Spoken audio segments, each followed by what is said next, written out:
la TVT au cœur de l'information.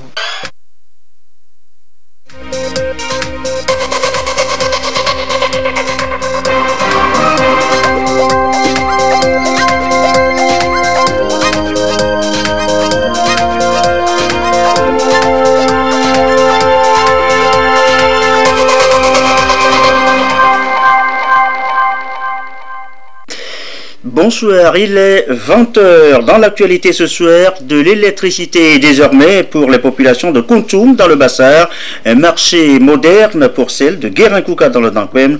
Les ouvrages ont été inaugurés ce mardi par le chef de l'État. La santé évoquée ce soir aussi dans cette édition, la santé au niveau d'abord de la CEDEAO avec la revue du portefeuille projet OAS. Nous parlerons également santé avec le symposium de la médecine traditionnelle. Il est ouvert ce mardi à Lomé.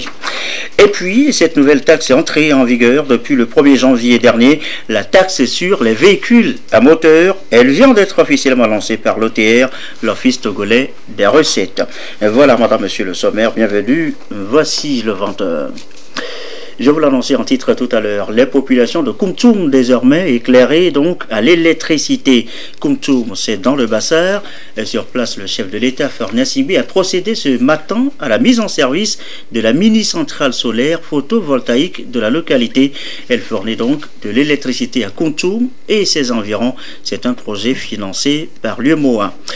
De la lumière pour Kountoum, un marché moderne pour Guérin-Kouka dans le Dankwen, projet financé là par le PUDC, Programme d'urgence de développement communautaire. L'infrastructure a été inaugurée là aussi par le président Fornia Singbe cet après-midi. Notre équipe de reportage est à pied d'œuvre.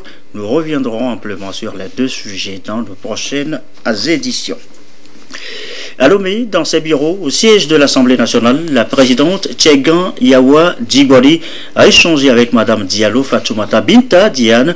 Elle est la représentante résidente de l'OMS au Togo. Au menu de l'entretien, les questions de santé.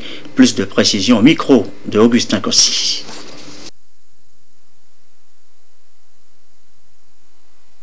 D'abord, pour féliciter l'honorable pour son élection en tant que présidente de l'Assemblée nationale, lui transmettre les félicitations de la directrice régionale et du directeur général, parce que quand même c'est quelque chose d'impressionnant et très important pour l'Afrique, d'avoir une femme à la tête d'une si grande institution. Et ensuite, on a essayé de rappeler les priorités en santé et surtout les attentes du système des Nations Unies, particulièrement l'Organisation mondiale de la santé, vis-à-vis de l'Assemblée nationale. Dans notre carrière, on a toujours travaillé avec l'Assemblée nationale parce qu'ils sont le garant de la mise en œuvre effective des programmes et des plans. Représentants des communautés, donc nous sommes sûrs qu'avec leur appui, nous pouvons atteindre les personnes les plus vulnérables et que les programmes de santé pourront être bénéfiques et atteindre ce qu'on a toujours prôné, la couverture sanitaire universelle. C'est-à-dire que toutes les personnes, quel que soit leur âge, leur statut social et particulièrement les personnes les plus vulnérables puissent avoir accès à des services de santé de qualité à moindre coût, c'est-à-dire donc que la santé ne soit pas un facteur bloquant pour le développement et l'atteinte des engagements mondiaux et des engagements nationaux, d'avoir un peuple en santé capable de contribuer au développement du Togo. On a regardé un peu plus la santé des jeunes filles, des adolescents et des adolescentes, qui constitue un programme phare pour l'Organisation mondiale de la santé. Et tout ceci avec l'encadrement juridique, l'encadrement à travers des lois. Donc des lois qui sont votées et qui peuvent être mises en œuvre. À l'Assemblée nationale. Les médiateurs de l'UEMOA en Assemblée générale extraordinaire à Lomé depuis ce matin. À l'ordre du jour, l'élaboration d'un plan biennal pour le nouveau bureau. Il a été élu en octobre dernier à Ouagadougou. Attendu aussi à Lomé, la validation des travaux du comité d'experts réuni en décembre dernier à Niamey. Les précisions à Aïcha Zébrou, Arnaud Kidou. avoir élu. Les médiateurs des pays membres de l'espace UEMOA en conclave à Lomé pour doter leur institution, l'AMP UEMOA, d'un plan d'action biennal. Les travaux vont porter sur le projet de charte de l'institution du médiateur de la République dans l'espace, la relecture des statuts et règlements intérieurs de leur association assortis de recommandations. La clarification du statut juridique à appliquer à l'association est également à l'agenda de cette rencontre.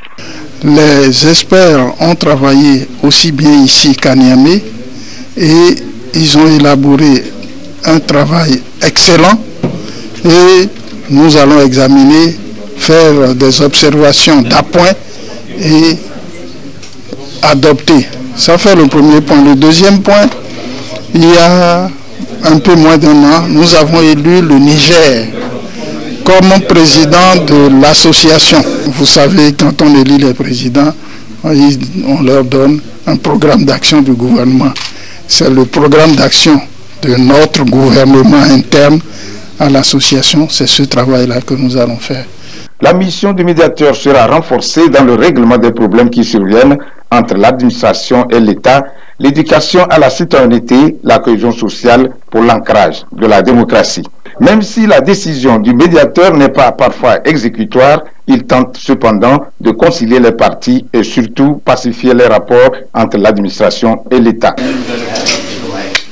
Et la mission de médiateur, son mode opératoire, les procédures de saisine, à chaque pays, ses réalités, et c'est ce que tente justement d'harmoniser l'association dans l'espace UEMOA. Les explications du médiateur de la République du Bénin, vice-président de l'association. On se rend compte que l'administration elle est lourde. Et tant que le citoyen ou l'administré ne revendique pas ses droits, ça peut arranger. C'est pour ça que le médiateur chez nous s'inscrit comme un recours pour le citoyen et un conseiller de l'administration. Ça n'a rien de politique, ça ne peut même pas avoir une coloration politique. Tout est administration. Au titre des grands succès que nous publierons bientôt dans notre rapport, nous avons donc le dossier des agents de OTR, près de 700 agents que nous avons réussi. Nous avons le dossier de Air Afrique que nous avons réussi. Nous avons pas mal de dossiers avec la Caisse des retraites du Togo, la Caisse nationale de sécurité sociale. Vous voyez, la nouvelle société des cotonnières, parce que c'était l'ancien Sotoco. Nous avons aujourd'hui des dossiers de OPAT, ça vous dit.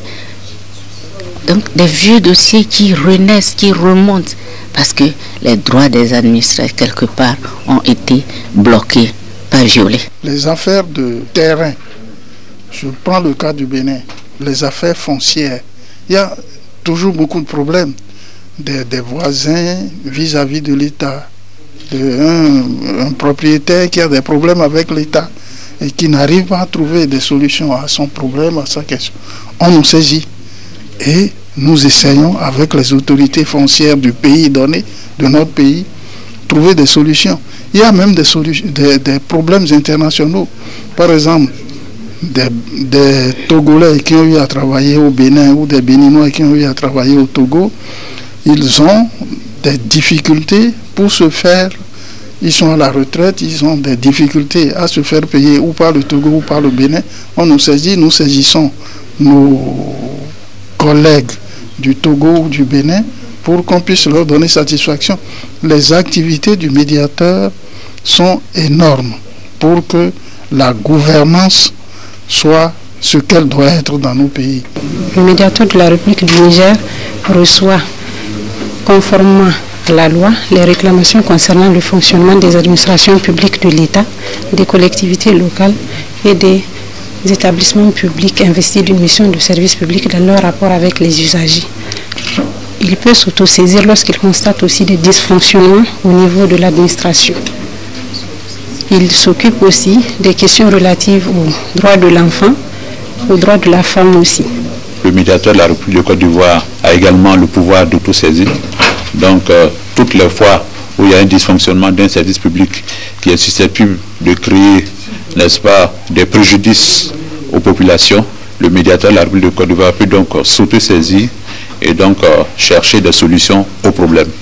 Mais également, le médiateur peut être saisi par le président de la République, par l'Assemblée nationale ou même par un dixième des députés. Le médiateur du FASO agit spécifiquement sur l'ancrage de la démocratie, l'enracinement de l'état de droit, l'implémentation de la bonne gouvernance, surtout administrative, parce que nous devons être l'interface gracieuse, l'avocat du citoyen face à tous les dysfonctionnements de l'administration et face aussi aux abus de pouvoir qui peuvent intervenir au cours d'une gestion administrative.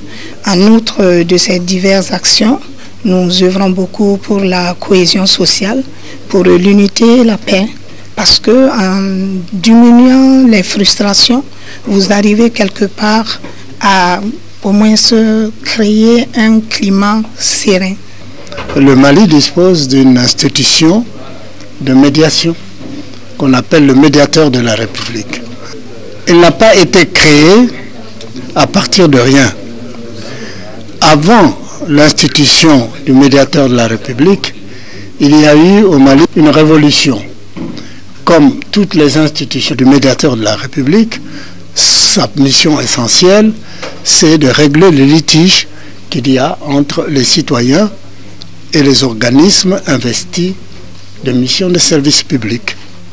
Lorsque les citoyens estiment que ce qu'ils devaient attendre d'un service public n'a pas eu lieu ou a eu lieu mais de façon insatisfaisante, il peut saisir le médiateur de la République qui alors, avec l'autorité qui lui est conférée et aussi les pouvoirs qui lui sont conférés, se met en mouvement pour résoudre ces problèmes-là.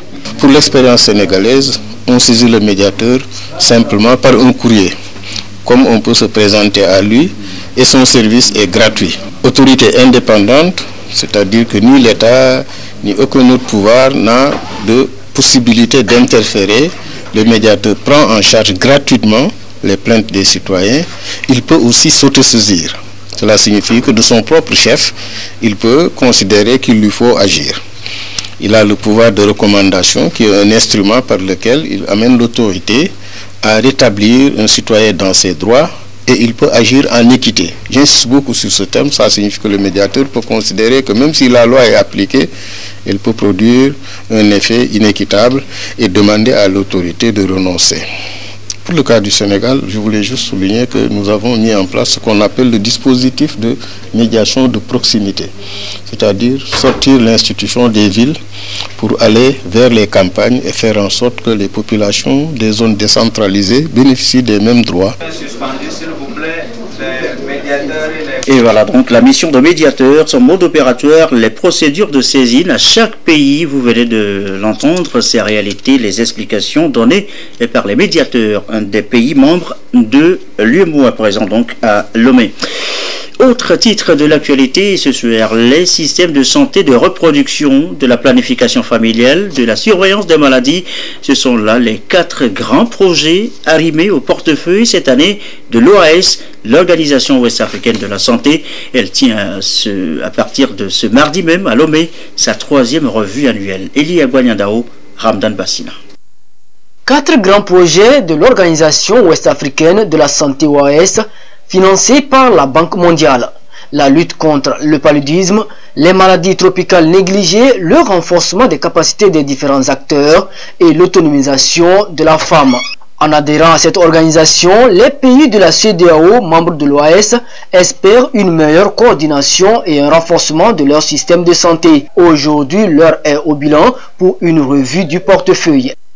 Il convient donc, après une année de mise en œuvre, de s'asseoir et de faire le point des activités qui ont été réalisées par rapport aux activités planifiées, d'apprécier les goulots d'étranglement et de proposer des solutions pour adresser les préoccupations que nous avons rencontrées, qu'elles soient systémiques ou des préoccupations liées à des nouvelles donnes que nous avons rencontrées pendant la mise en œuvre. Parce qu'en définitive, ce dont il s'agit, c'est le bien-être de nos populations.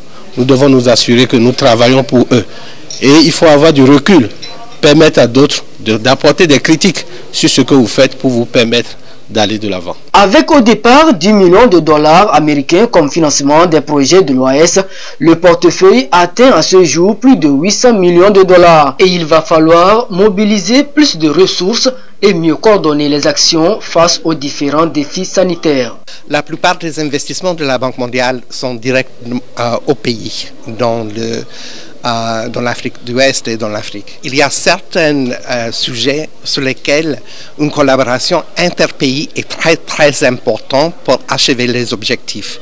Et c'est dans ce contexte que la Banque mondiale a décidé d'introduire un portefeuille d'activités régionaux. Et nous sommes accompagnés pour la coordination et la convocation des pays de l'Afrique de l'Ouest avec le ECOWAS et le OAS, l'Organisation Ouest-Africaine de la Santé. Le Togo, qui accueille cette réunion, se félicite déjà du soutien de la Banque mondiale dans la réalisation de ces projets, notamment le projet d'appui aux services de santé maternelle, le projet de renforcement de la performance du système de santé en cours d'élaboration. Et l'autre sujet sur la santé ce soir, eh bien, c'est ce regain d'intérêt pour la médecine traditionnelle. Depuis ce matin à Lomé a lieu un symposium de la médecine alternative.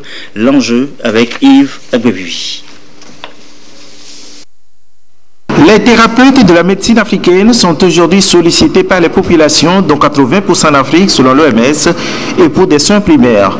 Au Togo, 70% de la population font recours à la tradithérapie, mais force est de constater, selon l'agence de communication Santé-Éducation, que la pratique tarde à s'imposer comme la médecine conventionnelle, faute de collaboration et d'échange entre les différents acteurs.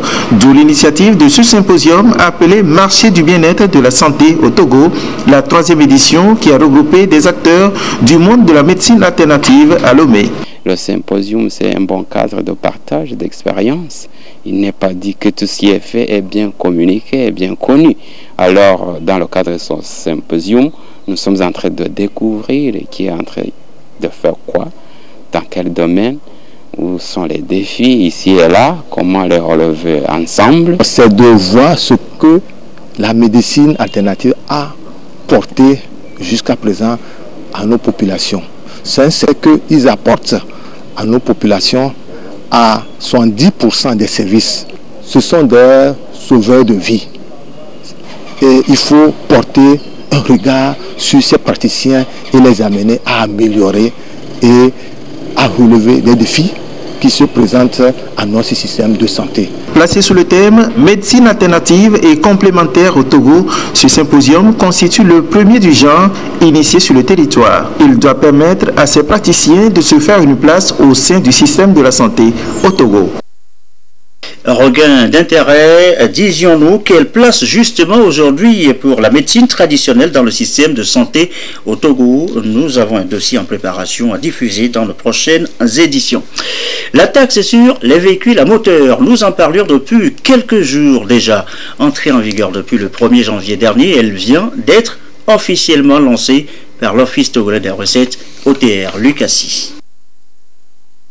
Une nouvelle source de mobilisation de recettes au profit des actions de l'État, la taxe sur les véhicules à moteur TVM. Cette taxe due par des propriétaires à véhicules immatriculés contribuera à l'entretien et à la construction des infrastructures de transport. Elle concerne donc tous ceux qui utilisent les véhicules à titre commercial comme privé. La TVM a été officiellement lancée au siège de l'Office togolais des recettes OTR en présence des responsables des transporteurs du Togo et prend effet dans l'immédiat. Cette taxe effectivement va venir en appoint pour encore embellir notre ville de belles routes, je veux dire notre pays, parce que notre pays c'est un pays de service, c'est un pays de transit. Donc il y a beaucoup d'opérateurs économiques qui passent par notre port. Donc plus nous avons une route bien saine, notre port sera compétitif pour servir les pays de l'Interland. Aujourd'hui, quand nous aussi nous avons des visiteurs, ils apprécient notre pays par la beauté de cette route. Pour les automobiles à 2 et à 3 roues, cette taxe sera perçue au moment de leur immatriculation. En ce qui concerne les autres voitures, la taxe sera payée à l'immatriculation pour la première année et ensuite au moment des visites techniques. Ceci à un guichet unique pour éviter les frais de déplacement supplémentaires aux contribuables. La finalité, c'est de donner les moyens et les ressources financières à la SAFER qui est chargée de l'entretien des routes afin de pouvoir mener à bien son programme d'entretien des routes. Donc aujourd'hui, nous avons procédé au lancement de cette taxe pour dire à tous les contribuables que cette taxe est déjà exigible de janvier 2019 et qu'elle sera payable d'abord pour la nouvelle acquisition à la première immatriculation. Pour ce qui concerne les véhicules qui existent déjà, elle est payable chaque année lors de la visite technique. Les conducteurs font un effort pour payer les péages. Mais les péages, lorsque la situation a été faite de façon globale, le produit de ces péages ne peut contribuer qu'à l'aménagement de 40% des routes que nous avons au niveau du Togo. Donc les 60%, il faut les rechercher. C'est pour cela que le législateur a trouvé bon d'instituer la TVM, la taxe sur les véhicules à moteur. Même lorsque nous faisons le point, il s'avère aussi important de relever que malgré l'institution de la TVM supposée payée par tous les possesseurs de véhicules, il y aura toujours un gap que le gouvernement doit chercher ailleurs. C'est pour nous l'occasion d'inviter tous les citoyens et tous les possesseurs de véhicules immatriculés en République togolaise de faire preuve d'un degré élevé de civisme fiscal pour payer cette TVM, pour aider la SAFER et le gouvernement à construire et entretenir des routes au niveau de notre pays. Les engins à usage agricole, les véhicules d'essai, les voitures des forces de sécurité, les ambulances et les maisons de concession sont exonérés de la TVM. Et voilà qui nous amène à évoquer ce soir encore le Forum économique Togo-Union européenne de juin prochain. C'est ici à Lomé. Ce soir, nous nous intéressons précisément aux objectifs même de ce forum et c'est avec Augustin Kossi. Le prochain Forum économique Togo-Union européenne, un rendez-vous d'affaires destiné à donner une meilleure visibilité des différentes avancées enregistrées par le Togo en termes d'amélioration du climat des affaires. La vision et les opportunités offertes par le pays aux investisseurs locaux, européens et à la diaspora togolaise vont être mises en avant à l'occasion. La mobilisation des investisseurs privés sera plus élevée et orientée vers les secteurs prioritaires, l'agriculture et l'agribusiness, et l'industrie avec un accent particulier sur la fabrication et l'exportation, les services à valeur ajoutée, le partenariat public-privé et l'autonomisation des femmes et jeunes entrepreneurs seront beaucoup plus prisés. À cela s'ajoute l'accent au financement de l'investissement, de même qu'au fonds de développement. L'événement est pensé pour répondre aux principaux objectifs de développement dans le cadre du PND 2018-2022. Un véritable dialogue public-privé pour permettre au gouvernement d'informer le secteur privé de ses priorités, attentes, ambitions et projets phares. Le forum a pour but de donner une visibilité accrue du Togo comme destination sûre et viable pour des investisseurs. Un coup de projecteur sera braqué sur les facilités offertes par le pays pour le commerce transfrontalier, le transbordement et le tourisme. Les flux d'investissements locaux, intra-régionaux et internationaux vont être accrus. La diaspora togolaise pourra à terme investir dans les secteurs prioritaires. 400 participants, tous des entrepreneurs, industriels, hommes d'affaires et hauts fonctionnaires issus des milieux d'affaires européens et togolais sont attendus. Ils tenteront de comprendre de la meilleure manière le rôle des institutions d'appui au commerce, du secteur public et privé et les partenaires au développement. Les instruments disponibles pour les projets d'investissement vont également être portés à la connaissance de tous. Ce sera donc le début de coopération et partenariat plus structuré entre les agents de soutien à l'investissement et au commerce du Togo et les organisations d'entreprises européennes. On parle de 200 rencontres B2B entre partenaires locaux et étrangers et des transactions à hauteur de 500 millions de dollars initiées. En fin de compte, un répertoire de projets bancables du secteur privé sera élaboré avec en toile de fond un dossier sur les coûts des affaires au Togo. Une chambre de commerce Togo-UE couronnera par-dessus tout les activités pour la pérennité des relations économiques. Et ce forum est attendu du 13 au 14 juin prochain pour être plus précis. Il est 20h24 à l'étranger. Les Sénégalais toujours en attente des résultats provisoires du premier tour de la présidentielle. Pour l'instant, les 45 commissions départementales transmettent les comptes avec des procès-verbaux adressés à la Commission nationale de recensement qui seule est en mesure de les communiquer. Les candidats ont donc 48 heures pour déposer leur contestation selon la Commission nationale. Les résultats doivent être donnés avant vendredi minuit. Annonce des résultats partiels de la présidentielle au Nigeria. Muhammadu Buhari est en tête. Le camp Atiku Abubakar conteste. Les Nigériens ont eu droit aux résultats de 28 États sur les 36 cet après-midi. Le président nigérien est en avance largement sur son concurrent du PDP avec 1,5 million de voix. Il confirme son assise sur les États du Nord, contrairement à son principal opposant qui occupe le sud-sud du pays. Il ne manque plus que quelques États pour avoir les résultats officiels du scrutin. Dans le reste de l'actualité, un chat dans la gorge, dans le reste de l'actualité de la culture, avec la fin samedi de la 6e édition du FIMO 228, apothéose avec un podium riche, une belle brochette de stylistes, modélistes et mannequins de talent. Le récit de Esther Laclé.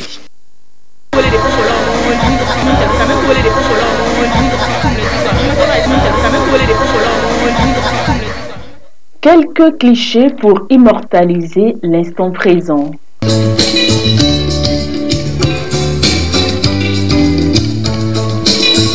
Dans les coulisses du FIMO 228, l'on fait attention aux détails, tout doit être parfait.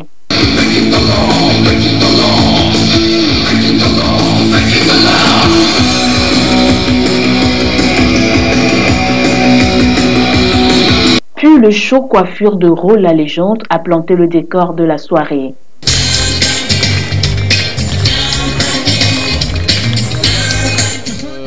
Ma collection de ce soir est dénommée Heaven. Heaven pour dire paradis. C'est dans ce monde que je me sens bien, c'est mon paradis à moi.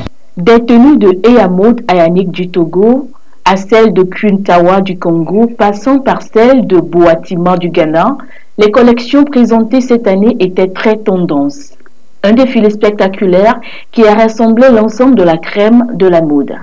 De cette soirée est une collection réalisée avec du twill, de la dentelle fleurie et du satin qu'on appelle de la duchesse. Donc c'est vraiment une collection qui fait ma reconversion en fait du wax vers les tenues de soirée et de cocktail. Il y a toujours du stress à tous les événements, du coup voilà, un peu de stress bien sûr, mais pas trop vu que ça fait longtemps, on est habitué. Nous avons accueilli beaucoup de nationalités et moi je suis là pour soutenir le Togo. Donc je présenterai une collection tout à l'heure qui est baptisée chef-d'œuvre. Et le chef-d'œuvre, le voici.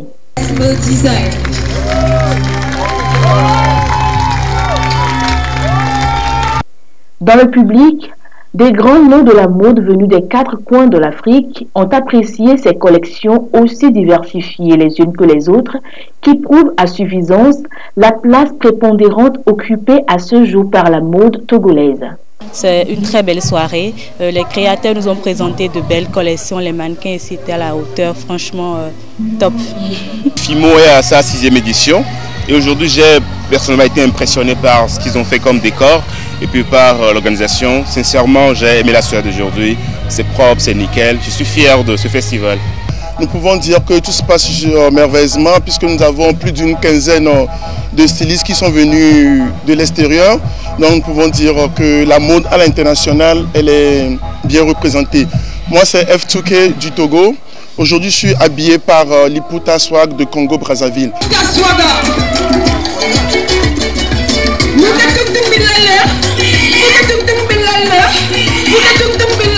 Styliste et artiste musicienne hors pair, Kuntawa du Congo a retenu l'attention de plus d'un avec ses créations assez osées. Dans mes collections, vous retrouverez toujours ces formes particulières avec des ailes. Ça s'appelle Queen Mapapou. Mapapou, ça veut dire aile. Et c'est juste parce que voilà, je m'envole. Je rêve souvent que je m'envole. L'autre temps fort de la soirée, c'était cette mise en scène animalière avec des perles. Oui, jolie, jolie, jolie. Tu plais à mon père.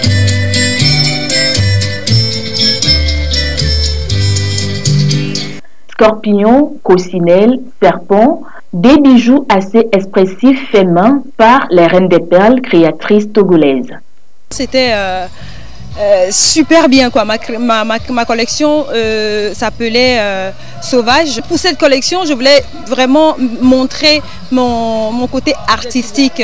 Parce que d'habitude, je montre les colliers que tout le monde peut porter. Mais cette fois-ci, je voulais montrer vraiment mon côté un peu artistique, quelque chose qui sort de l'ordinaire. Il a attendu 6 éditions pour enfin présenter sa toute première collection. Petit Cœur, une collection plutôt ensoleillée qui marque l'entrée de Jacques Legault sur le tapis rouge des stylistes togolais. Jaune, symbole du soleil, de l'abondance.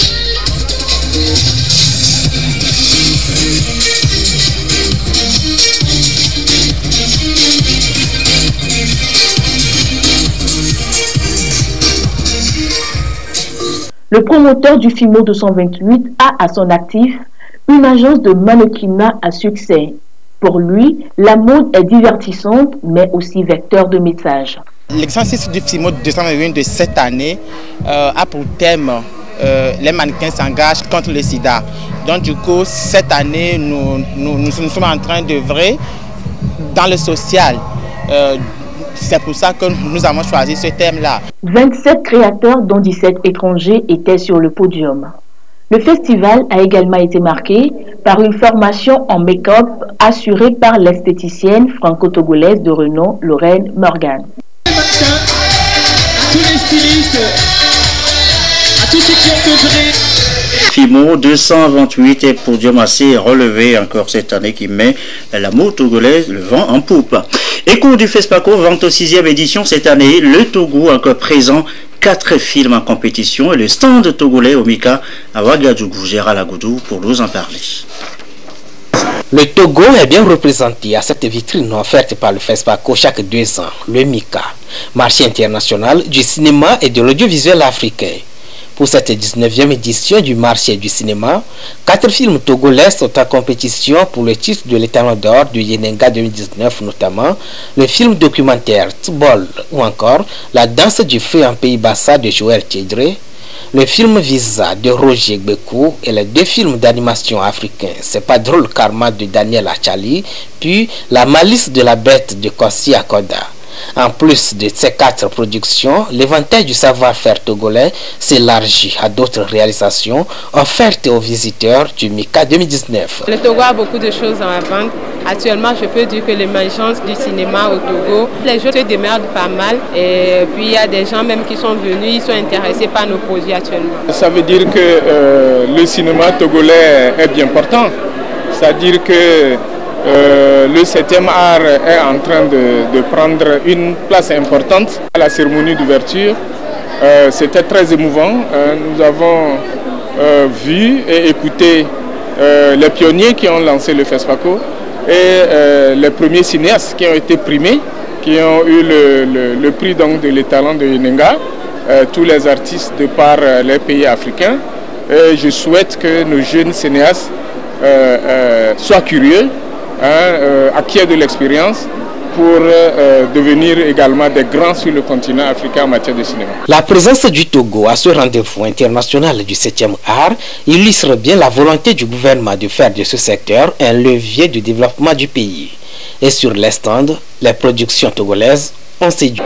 J'ai retenu qu'au Togo, vous avez une grande production à la fois de documentaires, de longs métrages, qui sont souvent primés, de grande qualité. Déjà, le fait qu'il y ait des festivals, je trouve ça très intéressant.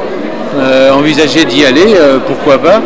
Mais mon activité, c'est de collecter des contenus, des films, des documentaires, des courts-métrages, des séries, pour les qui ont fini leur vie classique dans les cinémas, dans les télévisions, et qui dorment dans les tiroirs des producteurs pour leur donner une seconde vie sur Internet.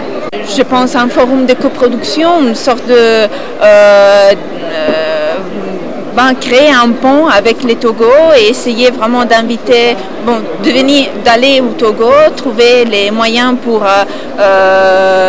faire rencontrer les réalisateurs, les cinéastes, les artistes avec producteurs aussi européens pour créer des coproductions de films avec aussi l'Union européenne et donc que ces films passent aussi en Europe et dans le monde. Moi je veux que tous ceux qui ont fait le déplacement, qu'au retour, ces personnes-là soient vraiment satisfaits. Parce que quand tu viens dans un marché, le but c'est quoi? C'est pour faire des affaires, pour avoir des contacts, pour que demain tu puisses faire d'autres productions et des coproductions avec d'autres personnes. Vraiment, mon cri de cœur, c'est ça, pour que les gens qui sont là, qui ont fait le déplacement, sincèrement dit, puissent repartir satisfaits. Au total, 25 000 visiteurs professionnels du cinéma et de l'audiovisuel sont attendus au MICA 2019 pour booster la production et partant contribuer à l'essor économique de l'Afrique. Et avant de boucler cette édition, je vous l'annonçais en titre, rappel donc de cette information, la population de Kountoum, désormais éclairée donc à l'électricité. Kountoum, eh bien c'est dans le Bassar. Sur place, le chef de l'État, Faure Gnassingbé, a procédé ce matin à la mise en service de la mini-centrale solaire photovoltaïque de la localité. Elle fournit donc de l'énergie à Kountoum et ses environs. Vous voyez à l'image le chef de l'État en train de couper le ruban symbolique. C'est un projet financé par l'UEMOA. De la lumière pour Kountoum, vous disais-je donc. Il y a aussi à noter ce marché moderne pour Guérin-Kouka dans le Dankwen, projet financé là par le PUDC, programme d'urgence de développement communautaire. L'infrastructure a été inaugurée là aussi par le président Faure Gnassingbé cet après-midi. Notre équipe de reportage est toujours à pied d'œuvre. Nous reviendrons amplement sur les deux sujets dans nos éditions de demain.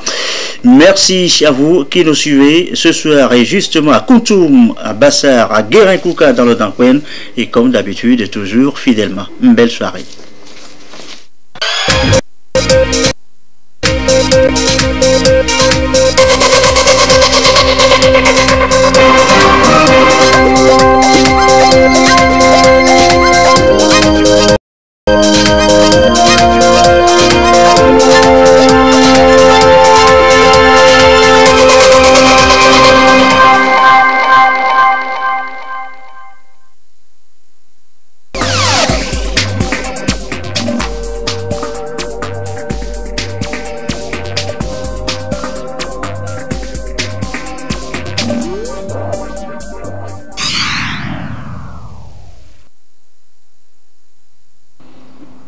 Parmi tous ces choix, Madame